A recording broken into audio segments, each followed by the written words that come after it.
Well, we've got trout anglers and we've got shad fishermen and certainly the bass fishermen, but in Pennsylvania we have a lot of great musky fishing. And we're going to talk about musky fishing, musky lures and all that right now when we go out in the open.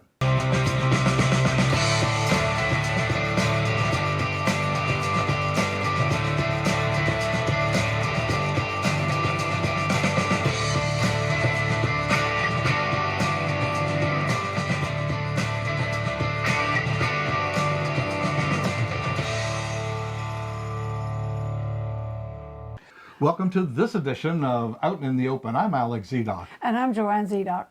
I told you, we do this all the time. He finds the best places to get the best shows. And I like this one because I like fish and I like to cook them too. Well, they don't eat muskies, you know, but muskies are great big fish to catch, you know, fun to catch. I've never caught a muskie. Have you ever caught a muskie? No, I mean, I've caught some large pike. Right. Up in Canada and, you know, up in New York State, but never caught a muskie, and I don't know. Gee, we fished the Delaware River and we fished some of the other impoundments, but never really tangled in a muskie. We were always looking for bass or trout or shad, in the river. I think the reason we never caught them is that we never used musky bait. Good thing that doesn't have any hooks on it. Or you'd be hooked on musky fishing. I'm already hooked. We're going to talk with Mike DiGiuseppe, and you know, Joanne, he's got so much information. He's been musky fishing, and he's been fishing for a long time. And everything from saltwater at the Jersey Shore, bass fishing, and his love for musky fishing and lure making. Right. He makes all these lures, and they're hard lures, not like some of the plastic lures that we have seen people make in the past. You really work hard to make them because you got to carve the wood and sand you it. don't carve it. He just puts them on the lathe, zip, zip, zip, zip, as we're going to see. That's sort of like carving. Yeah, we're going to take a tour. Are you ready? Yeah, I'm ready. I'm ready too. Stay tuned. We'll be right back. We're talking with Mike DiGiuseppe, and Mike is a musky fisherman, a longtime musky fisherman, and a maker of musky lures and other lures, but some of those great big musky lures. Mike, how long have you been fishing? Oh, I've been fishing since about 1970, 71. I was born in 63, so probably around 7, 8 years old. Wow, you started fishing then. Not for musky. No, we used to fish a lot of local bass ponds, rode our bikes to many different ponds, and started out like a lot of kids. Sounds familiar. Largemouth bass fishing in ponds. Do all those kind of things. Pond fishing is fantastic, but it's a little bit different switch between pond fishing and musky fishing. Now, there's got to be some transition there that you For sure. moved from. So as we got braver, I grew up in a town called Royersford on the Schuylkill River. And we used to fish the Schuylkill a lot for smallmouth bass, channel catfish, carp. I always say that's what got me into fishing. I hooked like a 30-inch carp when I was like 10 years old, and I thought it was the biggest fish in the world. And when I was around 12, I accidentally caught a tiger muskie. Didn't know there was even muskie in the river at that time, and you know, there's no internet and stuff to tell you that kind of thing. So caught about a 2-foot tiger muskie, which the state had been starting to stock in the Schuylkill. And so then that kind of started the muskie craze for me. Didn't last that whole lifetime, but I probably caught a dozen, 15 of those as a kid up through my early mid-teens, and then, you know, started moving on to doing different things. Now you fish. I mean, you fish all over the place, like Canada fishing back of us, a couple pike there. Correct. Probably made a dozen trips to Canada in my lifetime for northern pike and walleye. My two sons, Kevin and Christopher, have made a lot of those trips with me, and they've caught a lot of fish up there as well. So we had a great time. I remember Joanne and I went to Canada one time. This is many years ago, and I'm sure it probably has changed, but we fished on a lake that was particularly walleye. And, you know, we were fishing for walleye, but we were catching bass. And the owner of the lake, you know, the purveyor there, said, "You catch any of them bass, you throw them on the shore. They're junk fish." Well, we feasted on bass because we didn't do so good with the walleye. Caught a few, but you know, I don't know. Maybe that's changed now. But boy, they didn't like the bass up there. They don't like the bass in Canada. No. The waters we mostly fished did not have bass, but the ones that did, they were like, fine if you keep and eat those, because they're eating the forage. They'd prefer the walleye to eat.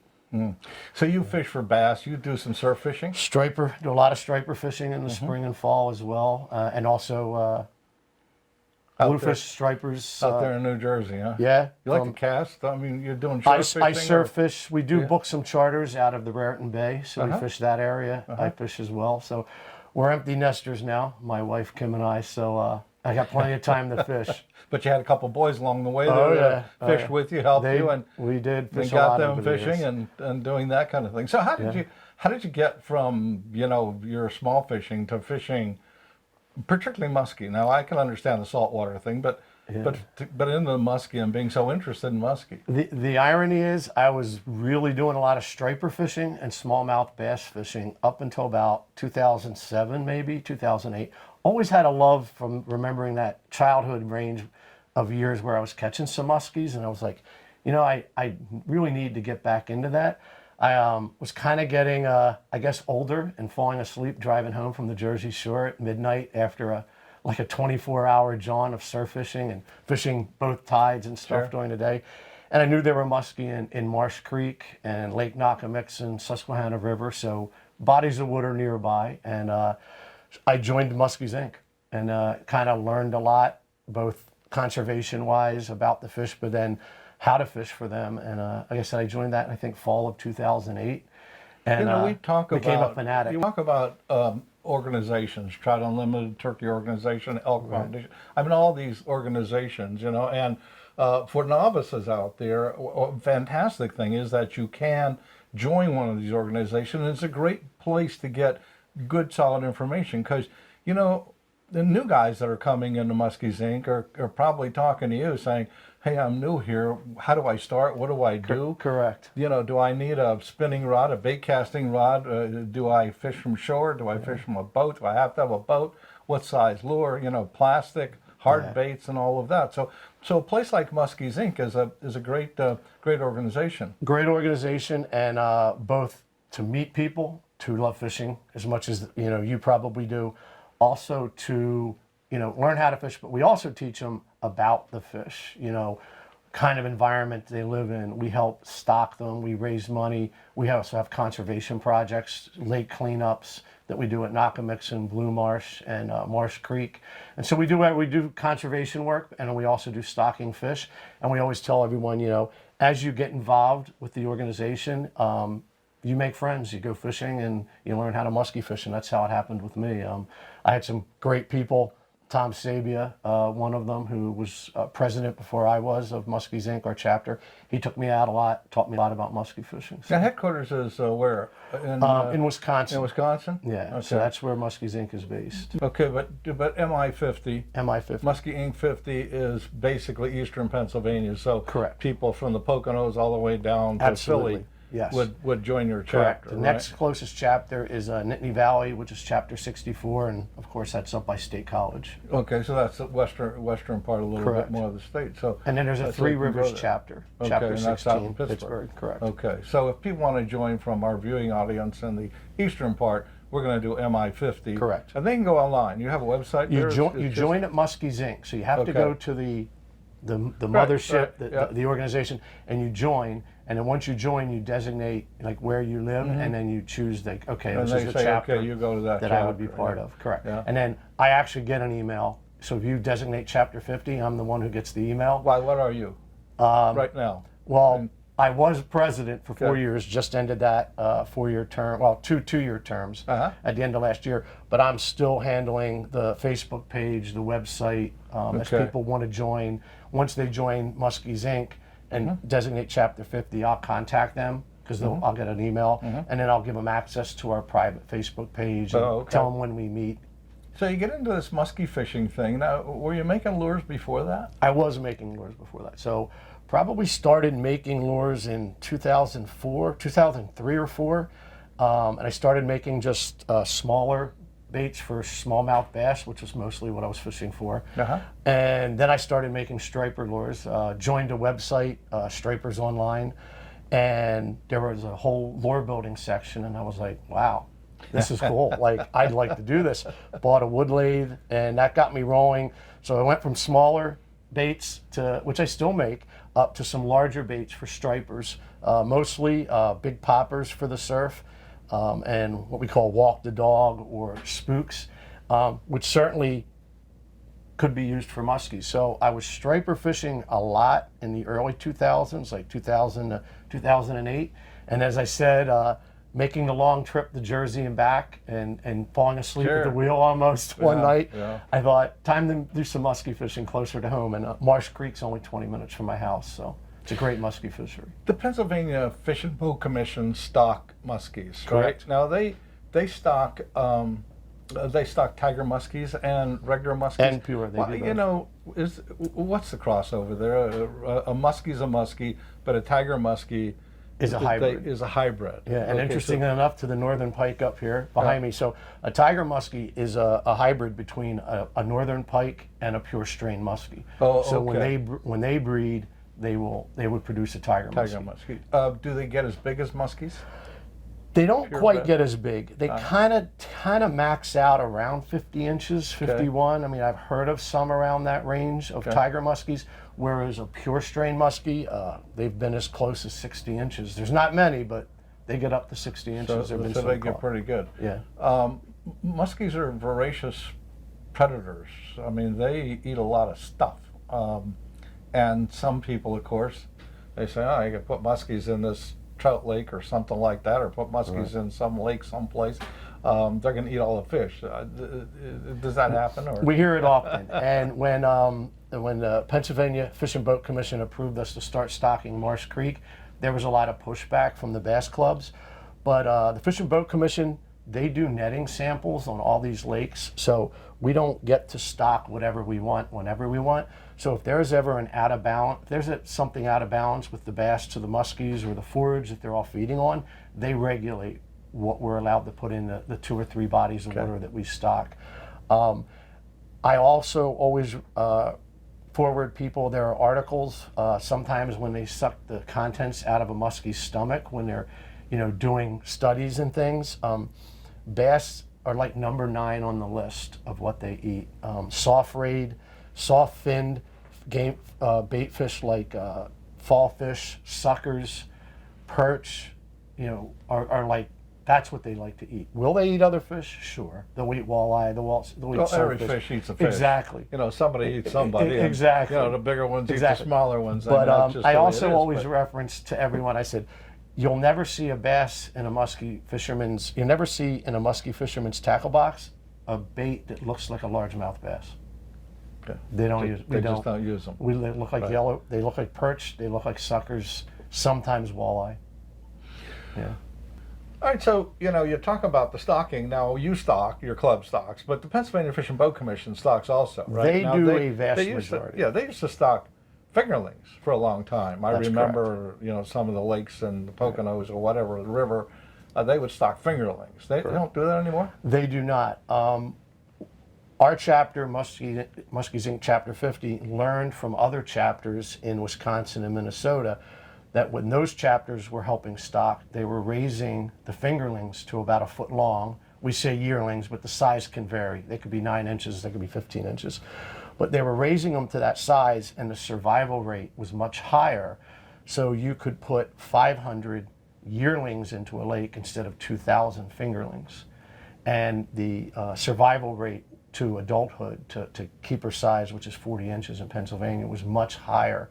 And so as Muskies Inc. Chapter 50 was having success in Lake Nakamixon, Marsh Creek, and some other lakes, with working in conjunction with the Pennsylvania Fish and Boat Commission, they kind of saw that and other states having that success and talking to those other organizations. So they've adopted that now, and they stock about 35 or 36,000 muskies across the state of Pennsylvania now, whereas our chapter, we stock 1,000 to 2,000 a year. But the difference being the muskie fisheries in southeastern Pennsylvania and eastern Pennsylvania were very, very marginal. Whereas Pennsylvania Fish and Boat Commission, they put a lot of fish out west, Pymatuning, Kinzua, Allegheny River, a lot of other bodies of water. They also put fish in the Susquehanna River.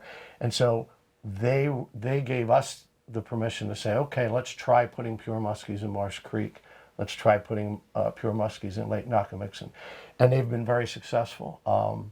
I personally, I've caught a 51 1/4 inch muskie out of Marsh Creek. I've heard of a few others that have been caught of that size.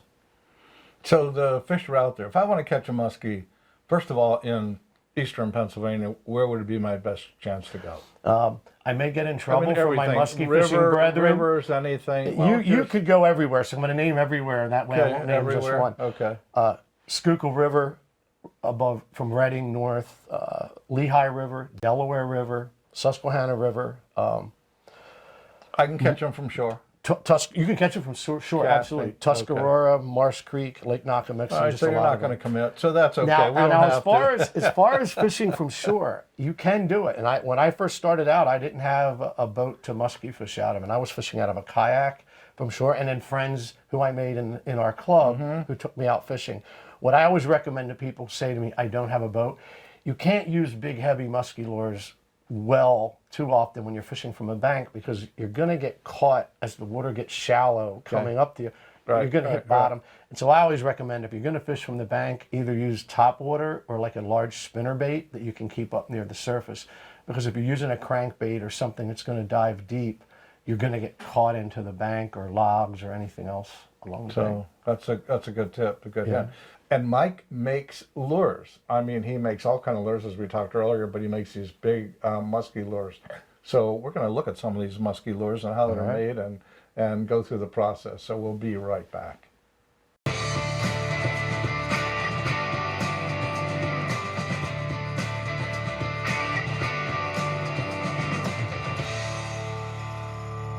All right, Mike, musky fisherman. You travel all over eastern Pennsylvania. You belong to the chapter MI50, which is Musky Inc. 50, and they have a website that people can go to get information.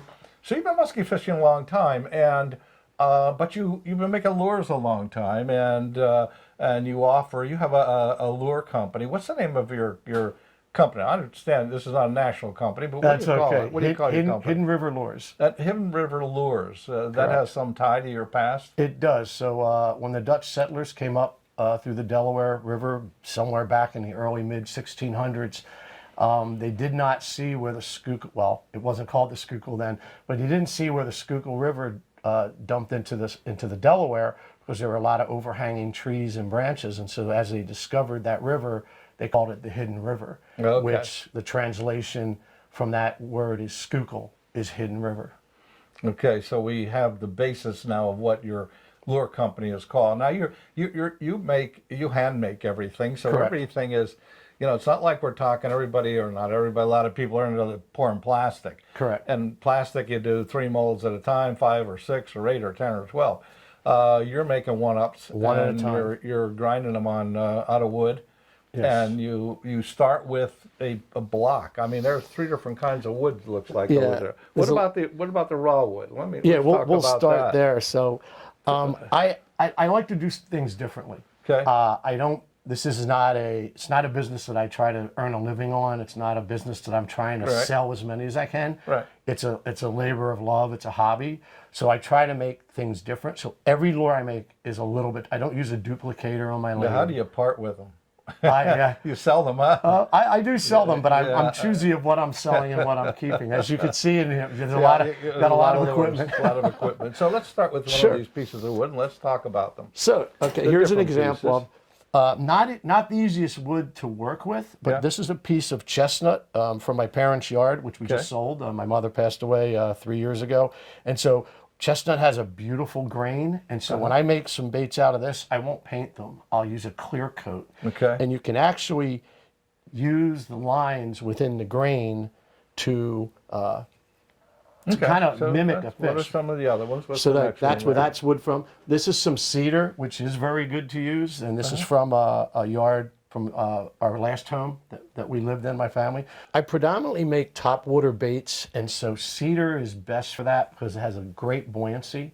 To your point of people who use plastics, they may have some more durability here and there. They're easier and faster to make, but nothing can match the buoyancy of wood in water and the way it moves versus plastic. Like plastic never has the action in water that wood does. And then I have 3 other pieces of wood here. So I like to use raw wood when I can. It just changes it up for me. These are, as I would say, more production wood. I got these from a friend of mine.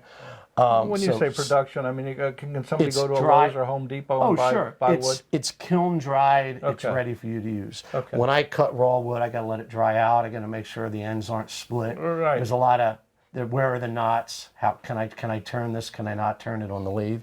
So this is a lot easier. Cedar, which I talked about, I like to deal with.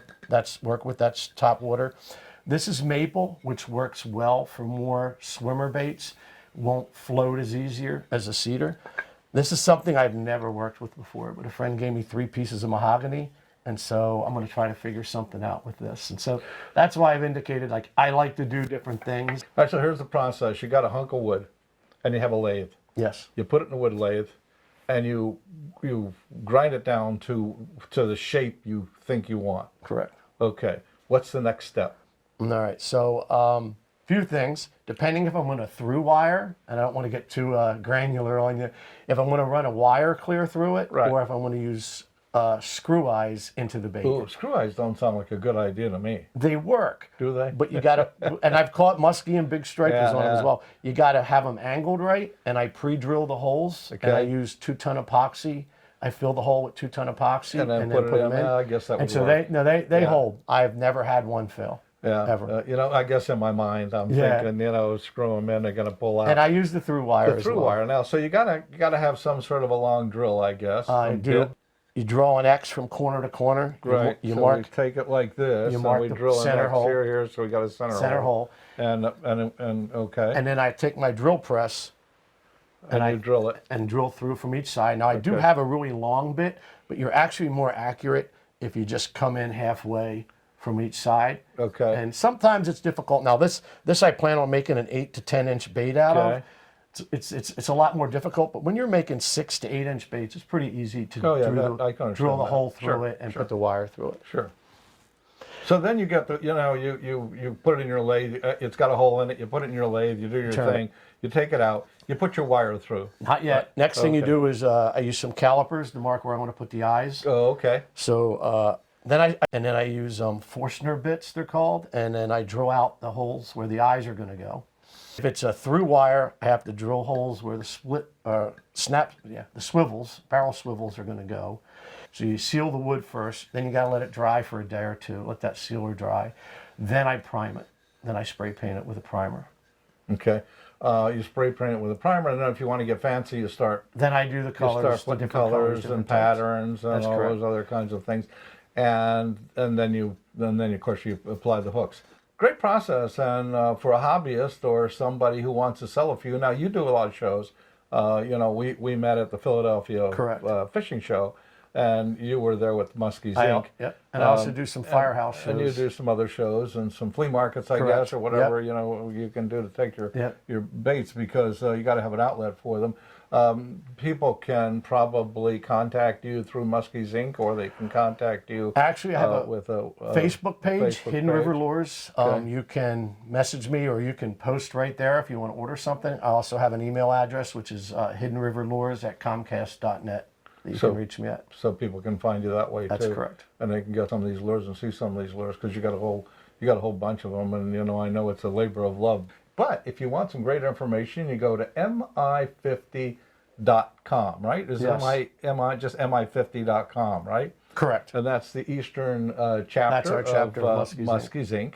And you can get a ton of information. You can meet Mike and see him at one of his shows or someplace. I'll say thank you so much. It's been a good experience talking with you about your fishing and your musky lures and muskies in general. Thank you. I enjoyed it. Overlooked fish, in Pennsylvania, I think. They are more popular now than ever, but, I'm they gonna were get overlooked the for a long trout, time. the bass fishermen, Oh, and the shad absolutely. guys, They do get all the ink. Well, now we got Musky Inc. We'll got give it. them a place, so we'll see what happens. Yeah. Again, thank you very much. Really appreciate you talking to us. Thank you. And education again. Wow. We learn as much. I think, that's what's so great about the show. We do so much, and we bring all of this good information Right. to all our viewers. And I think they appreciate it, because we have a tremendous viewing audience. We definitely do. And we have so many, it's all fishing, but we have so many different subjects, all out in the open, of course, but so many different subjects. They get to learn so many different things, the same as we do. Yeah, well, it's all I like fishing it. only when we're fishing, but it could be some hunting, it could be some cooking, it could be some travel, It could be some experiences that people have in the outdoors. And like this one happens to be fishing, but Right. who knows what we're going to do next week. we Although don't- we are in the, we're kind of like in the middle of the summer here. Right. So it's warm now. Good fishing and, time. Yeah. So now we're starting to think about the fall already. So well, we'll see what happens. all I'm right? going to wait for it. Yeah, but I you like know it. what? Absolutely. But you can bet we're going to be here, or we're going to be. We're going to be out in the open. Absolutely.